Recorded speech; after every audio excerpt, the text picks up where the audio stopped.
Stop feeding the Russian military machine. He also posted the following video. Let's back it up real quick so we can get all this. Not ideology. There's a lot of confusing information out there right now. Some people call it news, but it's not. And we're going to sit here every night and tell you the truth.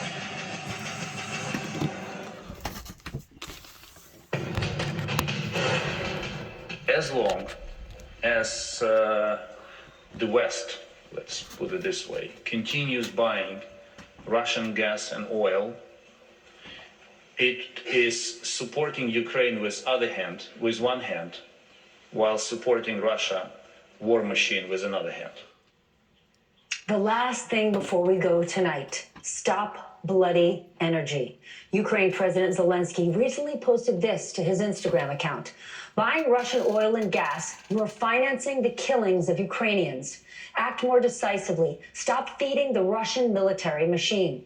He also posted the following video, which I will warn you, contains some very graphic yet important content.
Jesus. If that don't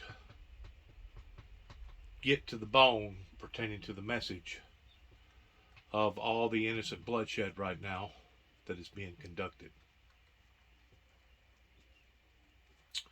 Stop the bloody energy is what it says here on the last part of that commercial. It's kind of almost as, I'm going to use the word pathetic, even though it may not be pathetic, but it's almost as realistic as the dinosaur commercial, where the dinosaur goes in and takes a hold of the mic during a meeting. I believe it was the United Nations, if I'm not mistaken, and talks about this dinosaur. Talks, of course, keep in mind it's just a commercial, just Hollywood, but talks about how that we shouldn't make the same mistakes as they did in regards towards becoming distinct. And from the looks of things, from what is following right now, just within the past, I think it's less than 50 days, we're right at 50 days of war here. The way it looks like that we may very well be entertaining that very ideal that dinosaur was talking about towards going extinct. And if you look at it from a practical standpoint, the lives, the families, the individuals, the loved ones, the elderly, the sick, the weak, men, women, and children, from all sense of reality in the procality realm, their lives has already been disrupted to the point that maybe possibly their memories, their roots, their whole lives have become distinct in the sense that they will never have the same life ever again. You see, whenever President Poisonous Putin talks about how that the ground has recently shifted. I don't think that the American people, the majority of them, even our leaders, I really don't think that they realize the scope, the depth, the severity of what is unleashing right now that will basically turn into not only another 9/11 that turned our lives temporarily upside down over here, but what's going on right now with Russia and the Ukrainians and the rest of the world with the oil markets. And now suddenly, all of a sudden, a lot of people have realized that the oil petroleum is basically the lifeblood to humanity's existence. That now the value images about crude oil have went from ground zero to peaking out now at about 8.5 to 9, maybe 9.5. Hadn't yet reached 10, but it's definitely heading in that direction. You know, it costs lots of money to have war. And whenever I say lots of money, I ain't talking about millions. I'm not talking about billions. I'm talking about trillions. If the war was to stop right now, I have estimated that already would exceed, give or take, about $10 trillion. It has costed either the Russians or the Ukrainians somewhere in the neighborhood of $10 trillion for the equipment that's been used, for the equipment that's been ruined, for the lives that's been destroyed on a physical level, all the fuel, all the gas, all the free labor. You know, they're not getting paid nothing to be in the Ukrainian army that I know of. They're basically fighting for their survival. It ain't like they're joining up with the United States military and you're guaranteed this amount of money, and if you don't come back, then your wives and your family members are guaranteed this amount of money. No. That's not what's happening here. These people are fighting for their lives. They're not just fighting for their freedom. They're not just fighting for their dignity. They're fighting for their very lives. And they're having to pay for this with blood. Blood that is being spilt. But if you was to build back all the roads, all the bridges, all the buildings that's now been destroyed from A to Z, just within the past, basically, right at 50 days now. I don't think it's quite 50 days. With the prices being like they are today, and the fuel going up the way that it is today, yeah, I estimate that it would be at least $10 trillion worth of damage if you was to take all that rubble. And of course, you're going to have to pay somebody to have a bulldozer or a backhoe to take all that debris, put it in a debris field, move it somewhere else, pile it up, put it in a ravine somewhere. That in and of itself is going to cost probably over $1 billion just to move all the stuff out of the way, or more.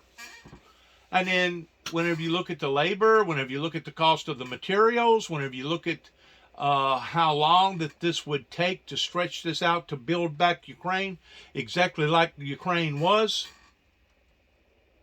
it would be trillions and trillions of dollars that has already been wasted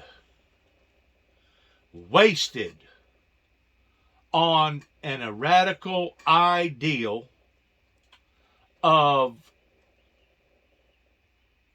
as far as I'm concerned, a possessed, poisonous Putin, putting the 3 P's together. PPP Putin. And I'm not talking about petroleum. We could probably throw that P in there too. But to be on this rampage, I think that's what the Europeans used to call the Indians whenever they would get all in a hither, and the next thing you know, they would be skirmishes all all over America before America was ever America. Warpaths. To see this type of destruction on this level, that basically the only thing that the United Nations, the European Union, the United States, and other countries are doing, it's the same thing as kicking the can down the road towards not addressing the problem promptly and accurately the way that they should have addressed it, probably within the first 7 days. I told them whenever this broke out, first of all, God showed me that it was going to break out. I gave out the warning.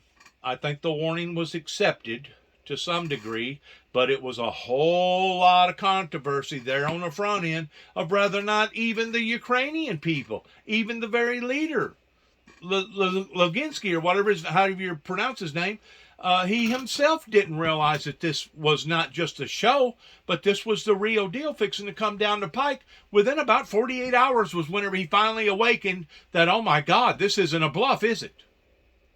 This isn't an exercise now, is it? I knew within weeks and was giving out warnings, advisories, that this was coming around the corner.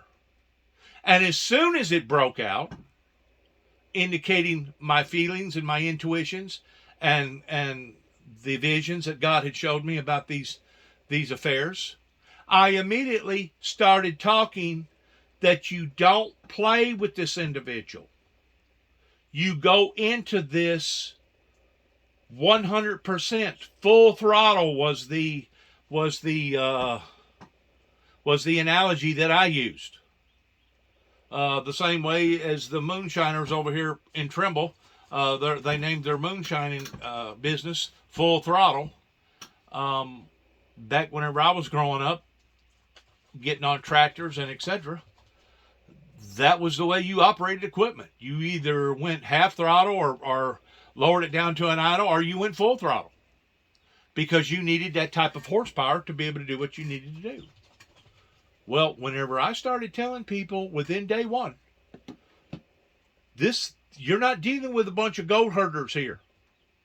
You're dealing with people that are extremely smart. Whenever I went out to Portland, Oregon in 2012, and I got up into that area in identifying a great deal of the auto body shops that was up there was actually being run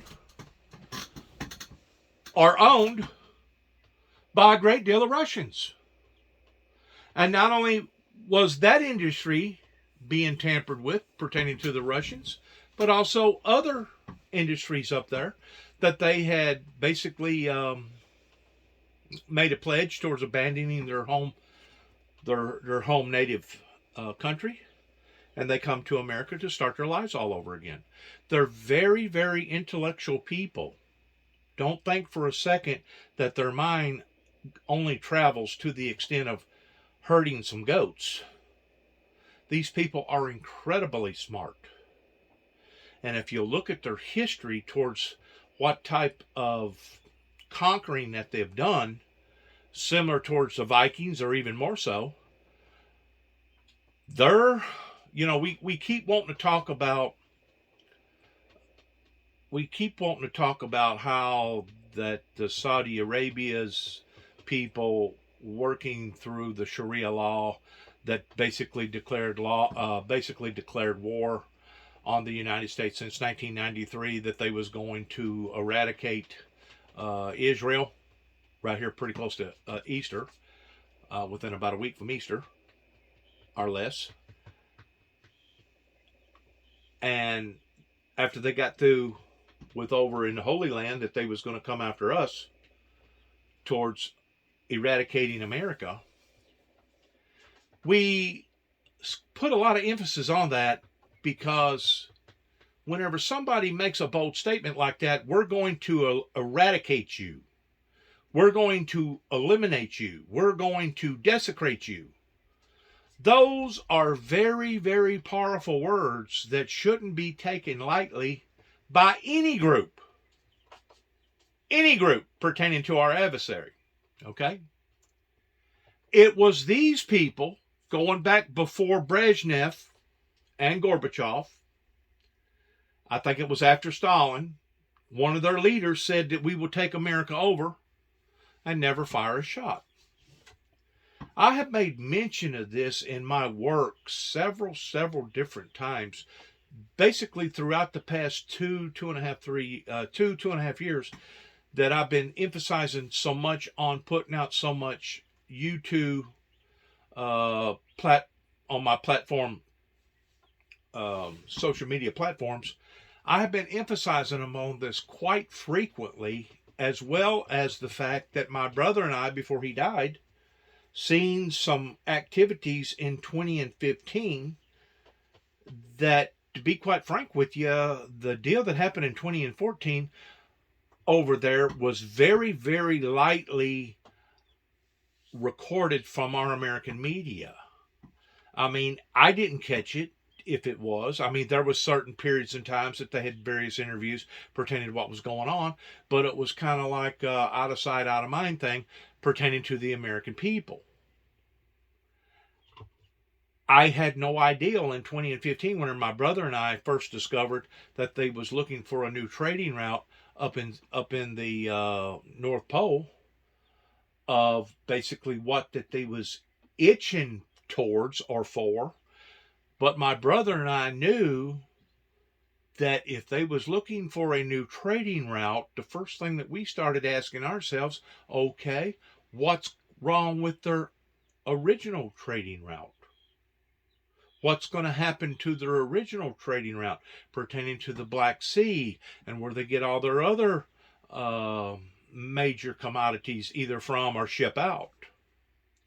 That was the first red flag, in addition to, we'll take America over and never fire a shot. That was the first red flag that I brought awareness to in some of my work just within the past few years towards my media platforms that I've been putting out to the general public. I have studied this guy since the time that he was a KGB officer during the original old USSR. That he is a very, very ruthless, possessed, power-hungry, controlled freak, evil individual. He's not only got a lot of money, but he's also got lots of friends. He's got lots of influences, which makes him that much more powerful. Okay? It just intensifies his strength tremendously. Because if a man's got friends, if he's got allies, he's got supporters. Whenever I seen this fixing to unfold towards having, give or take, around 20, I think it was right at 150 to 200,000 artillery tanks and jeeps and people that was basically surrounding Ukraine, there was no way that you was going to spend that kind of effort and that kind of money and that kind of time and use that kind of fuel up just for it to be an exercise. So the people that bought into that, leading up until within the very 24 to 48 hours of it occurring, just shows you how unprofessional and shows you how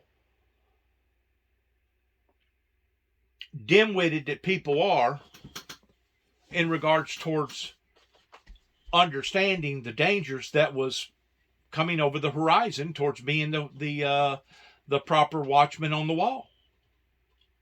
I have been degraded and demoralized since day one, since I started talking about the Antichrist and the New World Order and the two witnesses and the false prophet, the Antichrist, the mark of the beast, the opening of the seals, the book of Revelations, the book of Daniel, as well as other prophecy books.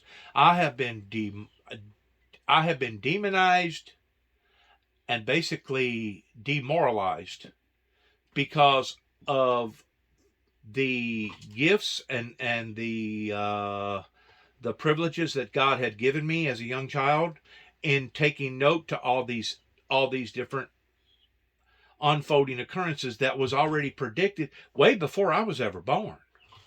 Way before I was ever born. I remember as a young child, basically before I ever even turned my heart and life over to Christ, that I already had a really close, deep, committed relationship with the Heavenly Father, because I would pray to Him all the time, even up in Chicago, whenever I was being raised up there towards the faith that I had during the time that I stuck some keys into an electrical socket and it blew the fuse box up and caught the house on fire.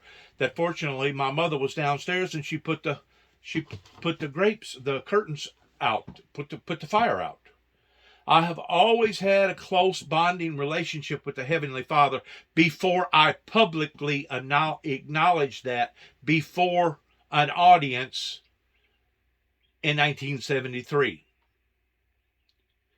Whenever I was just a young child, 8, 9, 10 years old, there would be all kind of hullabaloo that was going on in the household, and I like a frightened child would run off into we had two big main closets where we stored all our clothes, because we was in basically a 4-room shotgun shanty house raised up to where you could basically look down and see chickens pecking around underneath your house.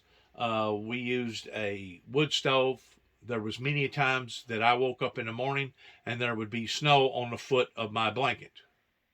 That's the type of living that I lived, in addition to being on the farm and in addition to being abused by a World War II drill sergeant that obviously didn't have the capacity, because he was possessed, towards knowing what kind of damage that he was doing to his family as far as the abuse. And of course, whenever you was living around a neighborhood around here that allowed for those things to occur, and nobody was going to make a telephone call towards turning him in or trying to stop him from doing these things, it pretty well speaks volumes about the neighborhood that I was raised up in. Now, granted, there's a different set of dogs that's been raised up since then, but I tend to wonder if the people that's living here now, because the vast majority of them has lost their jobs, or they're barely making any kind of good money to speak of, that's been on drugs or alcohol or both, that it's basically a sicker environment today than what it was even whenever I was growing up in it 45, 50 years ago. And I say that respectfully, because I'm not trying to pick on one particular person, but whenever Donald Trump talked about various places in the world, towards it being nothing but a slum, towards it being nothing but basically a Section 8, same type of standards, that's basically the neighborhood that I was raised up in down here. Now, the generation before that, okay, during the alcohol era generation, before the drugs come into play, that group of people was very, very community oriented, and they stood to their roots, and they was building a neighborhood that was for the beneficial and the betterment for all.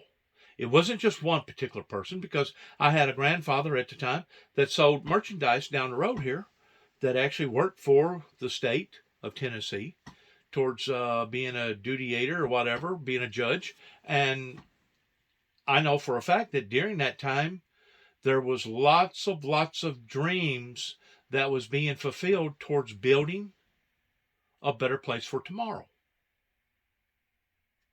It wasn't until we got inundated with drugs, once more going back to the statement that was made by one of Russia's presidents, that we will take the American people over and never fire a shot. Well, whenever that went out on the national, world, global airwaves, now you have planted a seed. Now your adversaries that you have a world full of have now thought, oh, I wonder how he's going to do that. Oh, okay. We'll take them from the inside out rather than the outside in. We'll contaminate them with drugs. We'll beat them at their own game pertaining to their labor industry. And we'll basically wound them from the inside out to the point that inevitably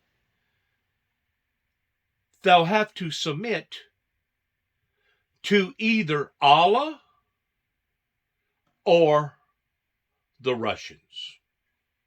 Now, I know whenever a lot of people listen to this, they're going to say, how in the world did you know that before it ever occurred? Well, you see, that's one of the privileges of being with God and God instilling these ideals or these visions or these desires or these whatever you want to call it into your heart and into your mind so that you can warn others, so you can advise others. That way they can properly prepare themselves. Okay? It talks very, very clearly about various people that's anointed in the Bible. That was basically the watchmen on the wall. That's what they done. They warned various officials about various things that was fixing to happen, either droughts or bloodshed pertaining to a war or whatever.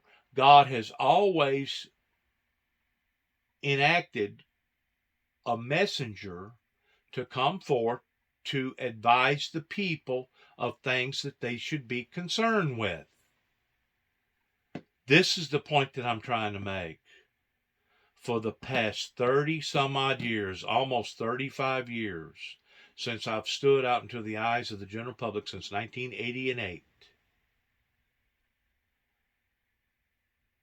I personally believe that the people that got a hold of any of my material pertaining to the translations of the Bible that God had instilled me into, listened to my work, listened to my material, and because it was so unusual, because it was so dead set towards being on the money, it either frightened them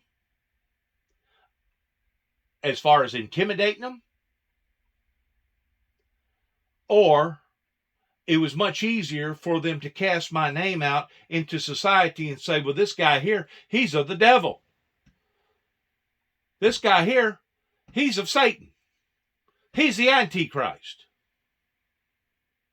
Once they identified that they was not going to be able to use the strategy of convincing others that I was basically a lunatic, the strategy changed after 9/11 right here in my own home county, in my own home state, surrounding, give or take, several different principalities around here, various towns, as well as various home seats, county seats. Once they identified that they wasn't going to be able to bring me down in their attempts towards trying to convince the people in general that I was either of the devil, okay, or that I was a madman, a lunatic, then they changed their strategies all of a sudden, beginning right here in Martin, Tennessee, under the very person that is right now running for sheriff.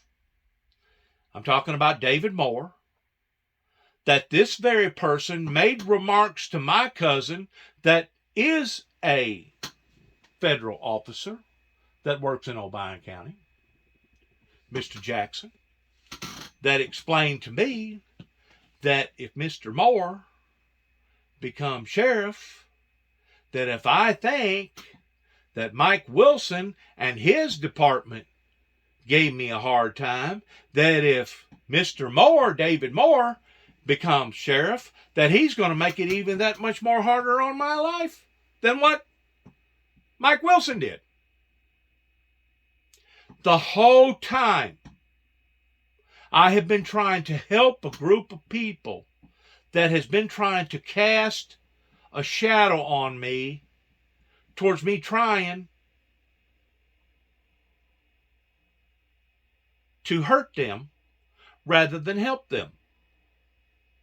Because in 2005, whenever they tried to mark me as me being associated with terrorism associations, that's exactly what they was trying to do with the Martin PD in 2005 under the leadership of David Moore, that is now retired from being the captain of the Martin PD, that has started some sort of an adventure on his own involving with law enforcement pertaining to an academy up here towards teaching others how to become law enforcement agencies, in which there's nothing wrong with that. But he has gotten such close tidings between him and possibly no more than a handful of other corrupt officials in this town, to the point that I can't even go to the college and go to the library or enjoy a rodeo or go to any other function pertaining to the UTM in Martin, Tennessee, because they've already done blackballed me. In addition, towards the way that they have purposely tried to cast me into a different light beginning in 2005, that snowballed towards me being a homegrown terrorist. The event happened in 2005. I had to move out of this area because at the time I was living in Hendersonville. I think it was Hendersonville, up towards Lexington, Tennessee, on Juneau Barkington Road. And had to move to Davidson County. And of course, after I moved to Davidson County in Nashville, is whenever Katrina hit, and then I went down south and helped down there for about a year, working in humanitarian aid, working with FEMA, the Corps of Engineers, and counseling with people and leading them to Christ and trying to comfort people during their trying times of basically losing everything. Losing completely everything. It was on what we're seeing right now pertaining to the Ukrainians reaches the level of Katrina times 1,000. We all know here in America, because Katrina has always been a stepping stone of the hurricane above all the hurricanes, towards the damage and how many people lives that it affected and how many people it killed. We all know how devastating that Katrina was here in America, those that's old enough to remember it. There's a lot of people that's living today that wasn't here whenever Katrina hit. Kind of like 9/11. There's a lot of people living today that's probably 21, 20, anybody 21 years old and less don't remember a direct effect coming from 9/11 because they wasn't here. They wasn't born. But if you'll compile Katrina times 1,000, and I may be missing it one way or the other, here or there, I may be emphasizing a little bit too much, or I may be undercutting it, I don't know, but it's somewhere in that neighborhood towards the destruction that's happening right now. Not only on a monetary scale, but also on a physical humanitarian scale. That is how bad that we are witnessing the things that is on TV right now going on with the war over in Ukraine. That TV does not do an injustice towards what we're actually seeing. And the reason why it don't do that is because we have been so calloused of various glorious movies coming out of Hollywood, making it look real because they're such good actors. Whenever we do see something that's real, rather than believe that it's real, it's much easier to say to ourselves, oh, that's just all makeup. Oh, they're just putting all that on. And that's the very thing that Poisonous Putin keeps continually with his propaganda towards trying to tell the world that we're not actually doing this. It's the Ukrainians that's staging all this stuff. Like we're supposed to buy into his corrupted, possessed analogy. Everybody knows that it's not Hollywood, though it may be easier to soothe the mind by trying to convince yourself that it's not real. In other words, it's so unreal that the only way to even deal with it around a lot of people's minds is to say, well, it's not real. Because if you was to really and truly take the full effect in what's going on right now, there would probably be a lot of people that would wind up in a very, very severe psychological distress state over here in America if they was really and truly on top of their game towards accepting this the way that it should be accepted. And it's the same way with what happened with Katrina, because whenever we sat back and we looked at those horrible, horrible things that was happening to the people down in lower Mississippi and Alabama and Louisiana, it was so unreal, it became unreal. It was like, wow, there ain't no way that that's really happening on that level. So we kind of take our minds and we brush it off to the side because we have been so calloused of Hollywood and their programming that whenever something like that happens, a lot of people, rather than go into overload and burn something out because they can't handle it, they brush it off as if that it's really not happening, or that it's really not as bad as what they're projecting that it's happening. I got news for you. In reality, whenever something like that occurs, regardless whether it's a tornado, a flood, a fire, a Katrina, or a war, television does not do justice towards what is actually occurring. Because I guarantee you right now, if you was to step foot anywhere around in Ukraine, you would either smell dead bodies, you would smell petroleum fuel that's been burnt, you would smell wood that's been burnt, you would smell gunpowder that's been activated towards making bombs go off, hand grenades go off, whatever. That whole atmosphere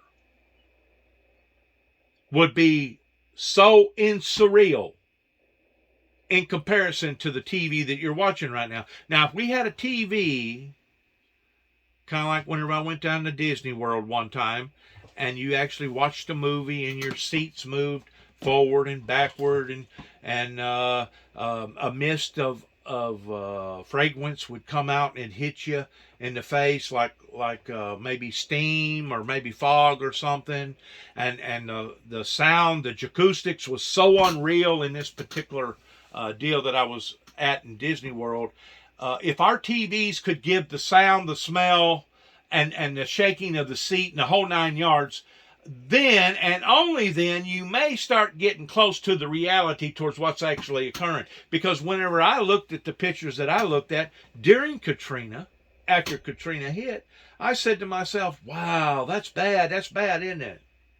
That's really bad, But then I passed it off like everybody else, and I went on about my business. It wasn't until I went down to Katrina in the month of January, giving them a few months to clean up towards getting at least the streets cleaned up to where you could drive down through there. It wasn't until after I went down there and started driving on the coastline and I seen the full effects, I smelt the full effects, I heard the full effects, and that's whenever I basically my mind could not wrap around the reality towards what I was seeing. In other words, I would drive 2 or 3 miles, I'd pull off on a beach somewhere, and I'd cry. I'd pray, and I'd cry. I would reframe myself. I'd get back in my automobile. I'd drive down another 3 or 4 miles. And I would see so much destruction, so much, it basically looked like an atomic bomb blowed up.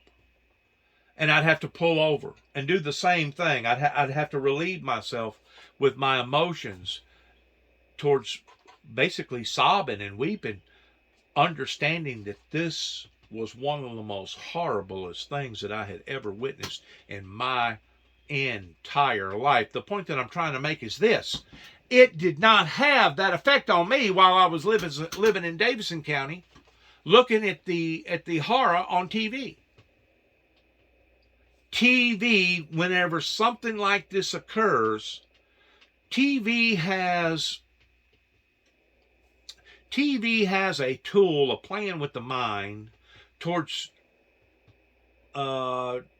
trying to bring reality in more of a form of reality whenever it comes to horror shows, Friday the 13th, The Exorcist, the Chainsaw Massacre. Those are just a few movies that I mentioned. Nowadays they make their supernatural heroes, the animated movies, almost look real. Okay, so in that sense, TV has really done a remarkable job whenever you take something that isn't real and making it look real. But on the other hand, TV has just the opposite effect because the human mind ordinarily cannot comprehend or doesn't want to comprehend what you're witnessing towards it being in the form of reality, the form of it being real.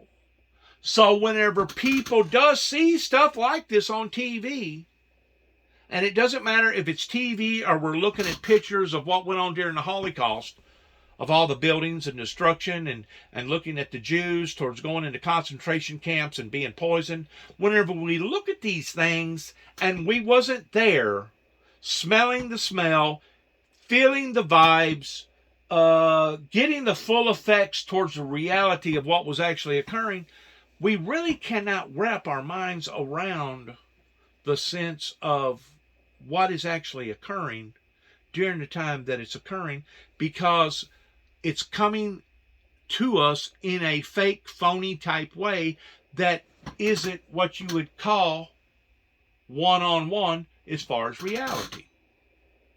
So TV plays a part in taking stuff that isn't real by trying to make it look more real, like some of your creepy movies towards people getting frightened and scared and screaming and whatever. But on the other hand, TV takes the things that are real and tones it down. Tones it down. In other words, TV does not do a justice whenever it comes to stuff like the Ukraine ordeal or like the tornado destruction up in Mayfield, Kentucky. You actually have to go to Mayfield, Kentucky, or Dresden, Tennessee, or Kenton, Tennessee, or some of the areas that just got hit just within the past couple of months, not counting all the damage in Alabama, Mississippi, Arkansas, and South Carolina, and places like that that has recently been hit by tornadoes. You actually have to be there to see it, smell it, taste it, hear it, feel it, to get the full effect towards what has actually occurred. And it's the same thing with this commercial that they're talking about towards Stop the Bloody Energy.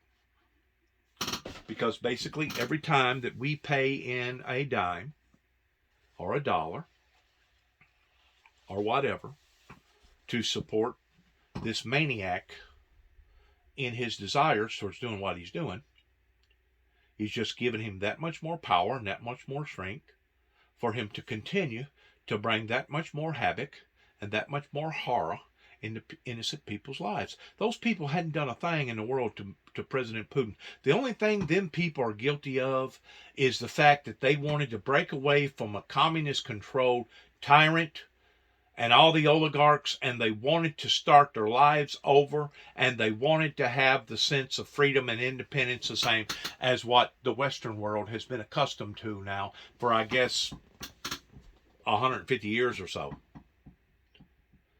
Maybe it's 240 years since we declared our independence. Right at 240 years since we've declared our independence. Well, it's become so natural to us, we don't think how horrifying that it would be if we lost our independence, if we had some sort of a king or a ruler like this over us, a tyrant, an authoritarian oligarch, basically, ruling over us. You know why we can't get the full sensation of that? Is because we have never had to go through that. Those people over there went through that. They know what it's like to give up all your prosperity. They know what it's like to be ordered around and to take everything, including your children and your firstborn and your wives and your daughters, and basically just do with them as they wish. They know, they have lived through that. They know the horrors of that. And they would rather die standing on their feet, just as Ronald Reagan discussed during the falling of the Berlin Wall. They would rather die, and so would I, to give up my freedom on the sense of a free, fair, open republic democracy. Now, there's no doubt each democracy runs different in each country. Everybody's not going to have the same laws. Everybody's not going to have the same desires. Everybody's not going to have the same customs, because each culture is different, regardless whether it's the culture of America, the culture of Canada, the culture of Mexico, the culture of Cuba, the culture of Africa. Each culture is different. But the very sense of being ruled like a slave, like a dog, like an animal, the same way as the Pharaohs was ruling the children of Israel, God says it is wrong. Because basically all those people are doing that does this to their citizens, regardless whether it be Russia or Honduras or Mexico, the drug culture, or Cuba, or North Korea, or China, or other parts of the world that does this, they're getting filthy, filthy rich off of the sweat, back, and tears of others. This was the very thing that Abraham Lincoln seen that was wrong. He identified this was wrong. That's the reason why that he created the things that he created in the fairness that all people should be treated fairly, and that all people should have the right to decide whether or not they wanted this one in power or that one in power, because they wasn't going to allow for themselves to be ruled like a bunch of slaves. And basically Lincoln was speaking up for the Native American black person, the black race, that what was going on during the time that it was going on here in America was absolutely 100% wrong. He basically took the same stance that Moses took on towards liberating the children of Israel. It was Abraham Lincoln that liberated the black man over here in America, because he was working with God, for God. God had already done given him the desire and the ideals and the passions towards what was right and what was wrong. And he was willing to fight for those things and even die for those things. And you know what? Abraham Lincoln done just exactly that. Abraham Lincoln should be put on a pedestal the same, I ain't going to say the same, but almost the same as a martyr, the way that Jesus Christ died, and the way that other prophets have been punished and persecuted and run out of towns and cities and villages and communities, because they were standing up for the ways of righteousness, including myself, that it comes a time that you actually start saying to yourself, well, I would actually be better off dead than I would be to going through this type of punishment. Especially if you've went through as much punishment as what I've went through in the past 30 some odd years since 1988, in addition to what went on in 1983 in my life, that I can once more validate. I can prove on paper. So whenever you see a commercial like this is the bottom line that I'm trying to make. Whenever you see a commercial like this, or you see a commercial that's made up of a dinosaur going into a big meeting telling people about becoming extinct, don't think for a second that the images, that the events are not real, first of all. And don't think for a second that they can't drastically even become worse.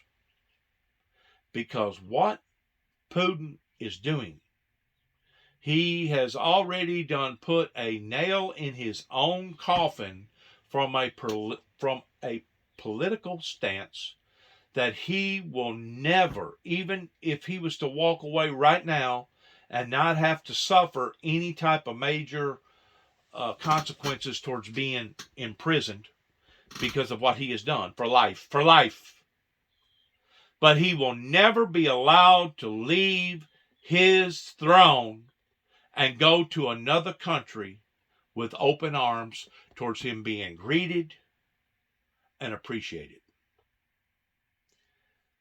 The point that I'm looking at, that he's now finally woke up to the reality of these things, and he's probably realized what kind of a horrible, horrible mistake that he has made for himself.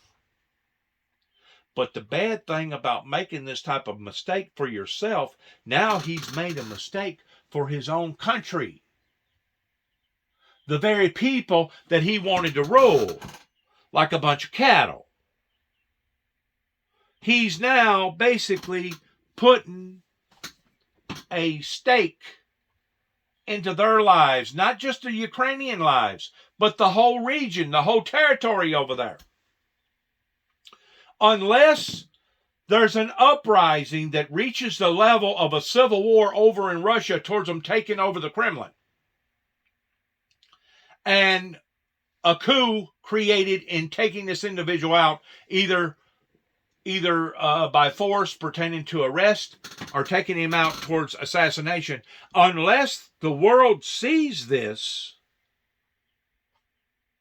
I personally believe that the country of Russia is doomed. I really do. I think it's doomed, and it's just like the person that I just got through listening to a while ago that they was interviewing, that Putin has now reached the level that because of his pride, he's not going to surrender. He's not going to retrieve. The only thing that he's thinking about is power, power, power, and more power. Don't show no weakness. And that's the very thing that I tried to tell the American people by putting out the work that I was putting out to them towards full throttle, 100% ahead. And I still say, looking at this from a military perspective, in which, once more, I'm not a military advisor. I'm not a military strategist. But I do know this, towards being raised up around a World War II drill sergeant that had lots of good qualities, but bad ones too as well, in which I've said this many a times, the best that any of us can hope for is that our good qualities will outweigh our bad. Because we all got bad qualities and good qualities. But you got to look at this realistically towards playing the numbers game, and that's basically what war is all about. It's a numbers game. And it's about right and wrong. But whenever you start having to make decisions towards the needs of the few versus the needs of the many, I think what the world is fixing to have to face off on, this isn't a prediction. Once more, I'm not a professional. I'm not a war analyst, or et cetera, et cetera, et cetera. But I think what the world is fixing to have to face off on, it's either destroy Putin, because obviously either his people aren't willing to destroy him, his generals, the people around him isn't willing to rebel and put an end to this madness, or the world is going to have to put an end to Putin and his regime, even at the expense of bringing collateral damage to the people around there that probably don't want this madman to be doing what he's doing, because he's basically killing cousins, aunts, uncles, brothers, sisters, mothers, fathers. It's bound to have a horrible, horrible psychological effect upon the people that's watching this, and they know that communism is wrong because they have watched the Western world. They have watched Germany and England and France, and they understand the difference between being ruled like like a bunch of slaves versus having the freedom of being able to vote who you want in and out. If they're not willing to do it because maybe they're incapable of doing it, or maybe just because they don't have the will to do it, kind of like the Afghanistan people that obviously didn't have the will to stand up against the Taliban terrorists, that we thought that we had trained them enough and gave them enough equipment that they should have been able to have handled themselves, but obviously they didn't have the will. Well, if the people in Russia don't have the will, that they're willing to go up against this type of tyranny, this type of barbarianism, then the world will be forced to have to make a decision which is the lesser of the two evils, based around the needs of the many versus the needs of the few. In other words, I don't know what the population is over in Russia, but I know it don't compare to almost 9 billion people on the planet that he's basically setting his sights towards, I guess, ending the world in Armageddon, the apocalypse, pertaining to a nuclear holocaust. That if he can piss off enough people and start throwing enough bombs, that the reaction to the world will be to defend themselves, and the way that they'll defend themselves is basically starting something that they cannot stop or put out. We are dealing with a madman, a real madman. Somebody that is possessed, somebody that is trying to convince other people that the things that he's doing, that he's not doing. He's obviously set sail towards the destruction of himself and possibly the destruction towards his whole culture in that area. I hate to say it like that. I hate to put it in that same category like that. But whenever you're dealing with somebody that does have nuclear bombs, it's basically trying to hold the world, blackmail the world, in thinking that nobody's going to defend themselves, or nobody's going to resist or go up against his powers because they're afraid that he's going